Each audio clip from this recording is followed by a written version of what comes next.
Bien, y continuamos en 52 minutos. Vamos a presentar ahora una entrevista que le hicimos hace un tiempo, unas semanas atrás, a Ignacio Jutin, quien es periodista, escribe en la sección internacionales de varios medios nacionales y estuvo en Ucrania. Esa Ucrania que pareciera tan lejana, no solo en la distancia, sino también en el tiempo, porque ya no ocupa los primeros planos de los informativos, pero sí tiene consecuencias muy importantes en el mundo, sobre todo en cuestión energética como también en alimentos. Y es eso lo que vamos a hablar con Ignacio Jutin, y sobre todo las consecuencias políticas y de qué forma esta guerra está, de alguna manera, impactando en un nuevo escenario mundial. Vamos entonces con él y a la vuelta ya nos despedimos de 52 minutos. Estamos con Ignacio Jutin, quien viene a presentar a Rosario dos libros, uno en formato clásico, ¿no?, el formato de papel, y el otro en ebook sobre, bueno, para entender un poco el conflicto que se vive hoy entre Rusia y Ucrania, que en gran medida afecta a la geopolítica a nivel mundial, y para detectar cuáles son los orígenes de estas controversias que hoy se dirimen a través de las armas. Sí, exactamente. Ucrania es un país que está en guerra, pero no desde el 24 de febrero pasado, cuando se inicia la invasión de Rusia, sino desde 2014. Nunca hay que olvidarse de eso. Ucrania lleva más de 8 años en guerra. Y si bien es una guerra que...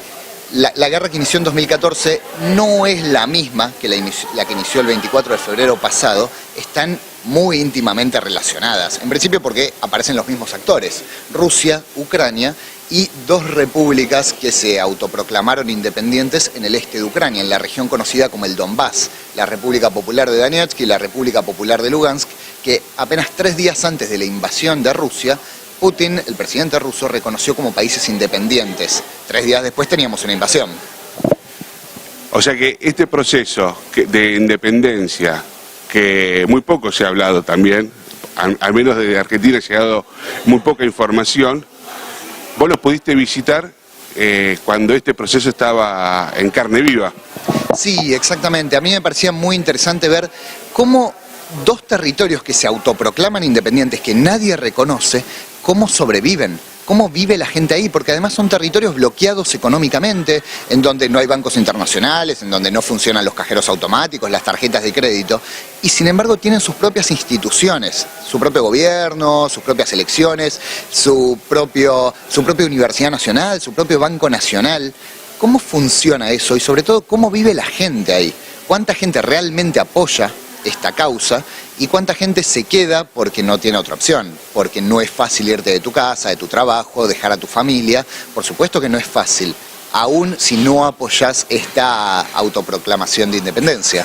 Ahora, esta autoproclamación de independencia, ¿estuvo desde un principio apalancada por Rusia? Absolutamente, absolutamente. Y hay una forma muy clara de verlo. Estas independencias fueron en mayo de 2014. 2 años antes, en 2012, Ucrania coorganizó junto a Polonia la Eurocopa de fútbol, el campeonato continental de fútbol. Y Ucrania, la selección nacional de Ucrania, jugó 2 partidos en esta región como local. Y todo el estadio estaba lleno y todo el estadio alentando por Ucrania. Es mentira que existía previamente un deseo de independencia o de secesión.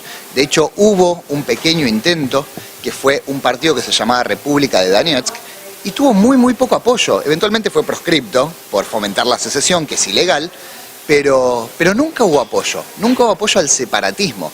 Ese separatismo no hubiera funcionado nunca sin el apoyo de Rusia, sin el apoyo económico, militar, político de Rusia, y eso es muy claro. ¿Y cómo influyó Crimea, el hecho de todo el proceso que se vivió en Crimea para que después Rusia tuviese más argumentos por ahí para apoyar a estas dos nuevas repúblicas?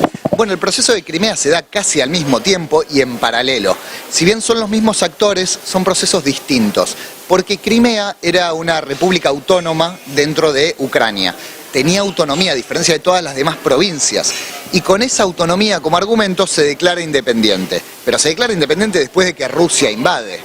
Pero Rusia no invadió oficialmente, los soldados que entraron no eran soldados con uniforme ruso, con bandera rusa, eran soldados uniformados sin ningún tipo de identificación.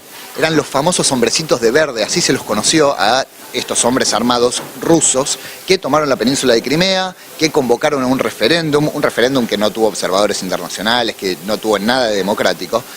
Y un referéndum que terminó con la independencia de Crimea y unos pocos días después con la solicitud de anexión a Rusia, que Crimea pasó a ser parte de Rusia a partir de entonces. De facto, Ucrania lo sigue reclamando. Curiosamente, los mismos hombrecitos de verde, estos mismos hombres que comandaron la toma de Crimea, después se fueron al Donbass, después se fueron al este de Ucrania y fueron los que llevaron adelante los primeros avances de la guerra. Si Crimea fue entre febrero y marzo de 2014, los primeros avances se dan en abril de 2014 porque es la misma gente que viene del mismo lugar y tiene la misma idea: conquistar territorio, avanzar territorialmente. Gente que tiene la idea de: este es territorio ruso, territorio que debería pertenecer a Rusia, que históricamente perteneció a Rusia, que no le corresponde a Ucrania. Estamos hablando no solo del sur, sino de el este de Ucrania, toda la costa del mar de Azov, desde más o menos la mitad de Ucrania, el río Dnieper, que atraviesa de norte a sur Ucrania, hacia el este, hacia el lado de Rusia. En principio hay dos ideas o dos posiciones que enfrentan esta guerra. La de Ucrania, que dice sostener una integridad territorial, y la de Rusia, que Ucrania es el ingreso, la puerta de entrada de la OTAN para instalar bases y para tener mayor control. ¿Cuál de los dos, o mejor dicho, qué porcentaje de los dos tiene más razón y bueno, cómo si se puede llegar a algún acuerdo para parar la guerra? En principio, como suele suceder, los dos tienen parte de razón. Porque, por ejemplo, Rusia reclama que Ucrania nunca quiso cumplir con los acuerdos de Minsk, dos acuerdos que se firmaron, el primero en septiembre de 2014, el segundo en febrero de 2015, con la idea de terminar una guerra que había empezado en abril de 2014. Y Ucrania efectivamente nunca los quiso cumplir, porque no le servían esos acuerdos. Pero si no te sirven unos acuerdos, no los incumplís. No se puede romper una ley. Si vos no estás de acuerdo con una ley, intentá cambiarla. O sea, ese acuerdo tuvo la firma de Ucrania. Claro, absolutamente. Ucrania firmó eso y ratificó ese acuerdo. Pero la última vez que se intentaron aplicar los acuerdos de Minsk fue en 2019, con lo que se llamó la fórmula Steinmeier, como el actual presidente de Alemania, por entonces ministro de Relaciones Exteriores alemán. Y las protestas fueron tan importantes que Ucrania simplemente nunca lo aplicó. Y la guerra nunca se terminó. Y Rusia en ese sentido tiene razón. Efectivamente, Ucrania nunca quiso aplicar Minsk. Pero, por supuesto, eso no habilita de ninguna forma una invasión. Si alguien incumple una ley y te afecta, lo que se hace en términos de derecho internacional es ir a una corte, a la Corte Internacional de Justicia, por ejemplo. No invadir un país. De ninguna forma se puede justificar esta invasión. Hace algunas semanas, el embajador ruso en Argentina publicó un artículo diciendo que esta invasión, esta operación especial, como la llama Rusia, está avalada por el artículo 51 de la Carta de Naciones Unidas. El artículo 51 lo que dice es que vos podés atacar siempre y cuando te estés defendiendo, siempre y cuando te ataquen previamente. Pero Ucrania no atacó Rusia. Entonces es un ataque preventivo. Es atacar creyendo que te van a atacar, que es exactamente el mismo argumento que usó George Bush en 2003 a la hora de invadir Irak, con las famosas armas de destrucción masiva. Era ilegal en 2003 y es ilegal en 2022. Claro, porque también la OTAN tiene poco argumento.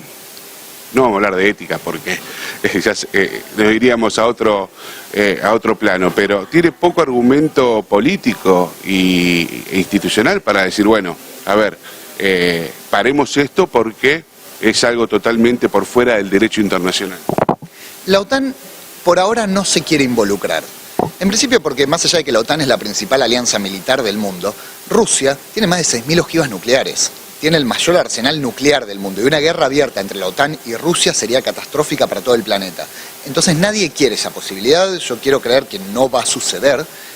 El problema es, ¿y entonces qué puede hacer la OTAN? ¿Cómo puede terminar esta guerra? Sin incorporar a Ucrania, porque Ucrania no se va a incorporar a la OTAN, tiene todo en contra, empezando por una guerra hace 8 años, porque no controla todo su territorio, porque es un país pobre, porque tiene el segundo mayor índice de corrupción del continente europeo, tiene todos los puntos en contra para incorporarse a la OTAN no le sirve. Pero la OTAN también quiere parar a Rusia, no puede avalar, no puede permitir este avance de Rusia sobre Ucrania. Entonces, ¿qué termina haciendo? Enviando armamento, y nada más que eso, enviando dinero. Y las negociaciones por el ingreso de Finlandia, de Suecia, ¿eso puede llegar a un puerto para la OTAN y sumar una región que tiene muchísimo de límite con Rusia? Sí, exactamente. Finlandia tiene más de 1.300 kilómetros de frontera con Rusia. Pero yo creo que Finlandia y Suecia, a diferencia de Ucrania, tienen todo a favor para incorporarse a la OTAN. Porque son democracias establecidas, porque son países ricos, porque son países pacíficos y porque además llevan muchos años haciendo ejercicios conjuntos con la OTAN. Y los dos son parte de la Unión Europea, tienen todo a favor. Lo único que no tienen a favor es el apoyo de Turquía, que Turquía como miembro de la OTAN por ahora lo está bloqueando. Pero yo creo que eso en algún momento se va a resolver y Finlandia y Suecia se van a sumar a la OTAN. Y creo que Rusia, más allá de tener frontera con Finlandia, más de 1.300 kilómetros, creo que Rusia no se va a interponer, porque no es lo mismo Finlandia que Ucrania. Ucrania es un país que está ligado culturalmente a Rusia, que tiene una historia en común con Rusia, y no es lo mismo, como no era lo mismo para Rusia, Estonia.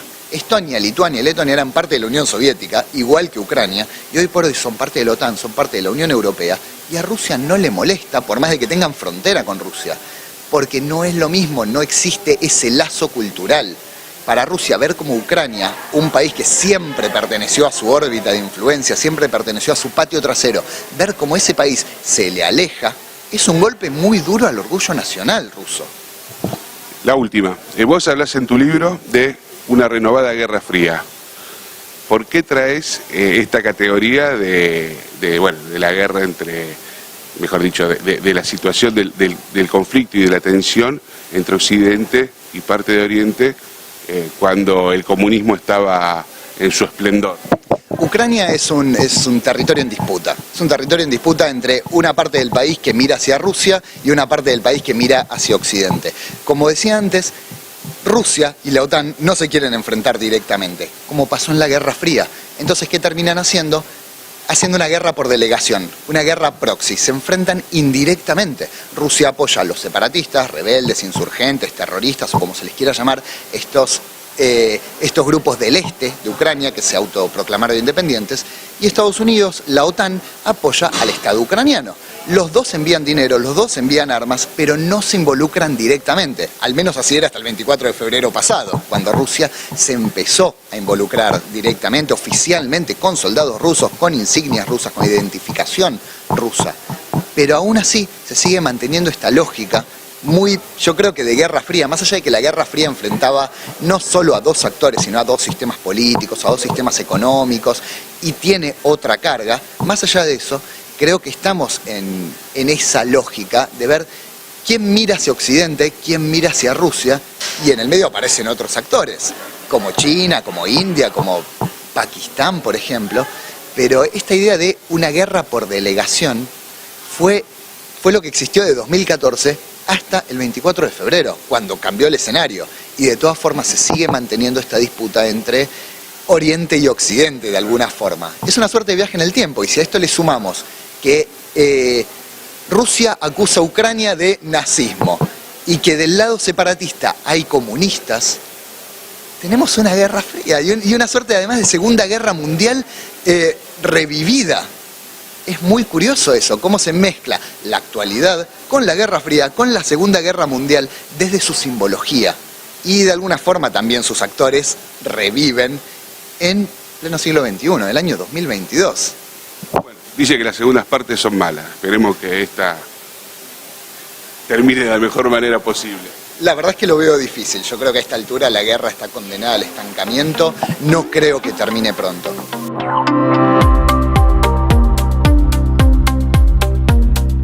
Y ya nos vamos, ya se acabó el día.